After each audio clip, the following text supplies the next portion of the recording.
story I'm going to share actually shares a lot of parallels with the story we just heard. When I was 17, I was at the mall with some friends. I was stoned. I was in a head shop, and I saw my father. And I haven't seen my father in years. My parents had divorced. We had a very strained relationship. And there's my father. He's a very macho guy. He's a cop. And he kind of grabs me, and he's like, "You're coming with me. We're having a family meeting." And I don't really have that much time up here, so I can't tell you about my family that much, but I can say as an illustrative point that we've never had a family meeting. we don't talk like that. So I was like, all right. So he kind of puts me in the car. My mother's there, my brother's there. They're both very upset, and they won't tell me where we're going. And where we are going turns out to be the evaluation ward of a psychiatric mental hospital. And I'm in there. And at this point, I should back up and say that I was a very depressed teenager. I grew up in a very small town. It was a very homogenous town. I was queer. I was struggling with that a lot. And this was 15 years ago. It was times. I think it's getting better. But I wasn't suicidal. You know, I had a fellowship to NYU. The city was there. I was going to make it.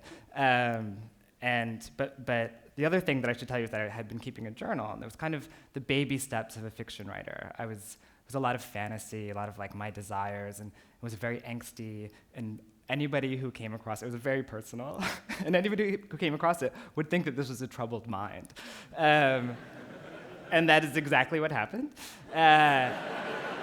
So I'm in the waiting room, and my mother starts talking about this journal, and I hadn't come out yet, and it may have been obvious, but I hadn't come out yet to my family. And so, I looked at my father, I was like, "Did you read it?" And he's like, "Yeah," and I looked at my brother, and he's like, "Did you read it?" And I just lost it.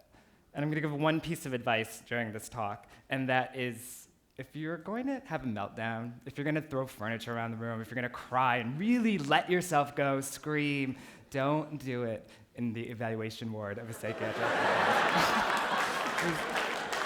not the place to do it. So, as you can imagine, I'm strapped to a gurney, I get committed. They put me with the adult population, which they said I was too mature for juvie, which I guess is some kind of compliment.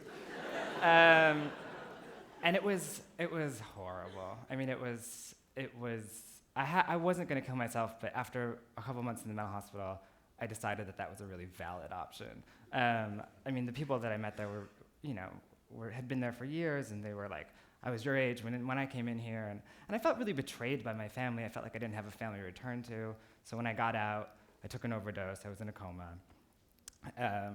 And so, I'm sorry, I got distracted by the timer. And so it took me years to kind of get over that experience. Eventually I got out.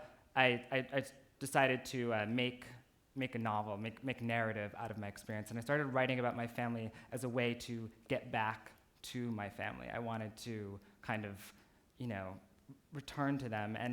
And people asked me, like, was this a cathartic experience writing this novel? And it's like, no, it hurt. It was painful. It was really difficult. But I think that kind of the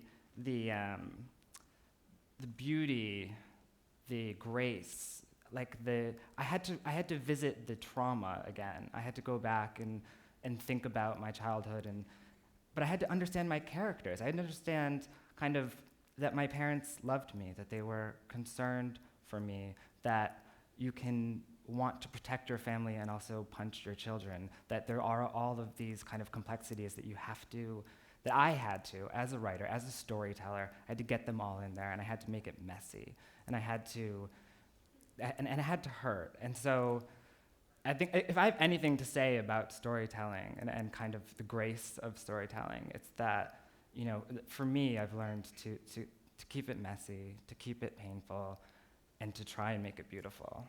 And that's it. Thanks, guys.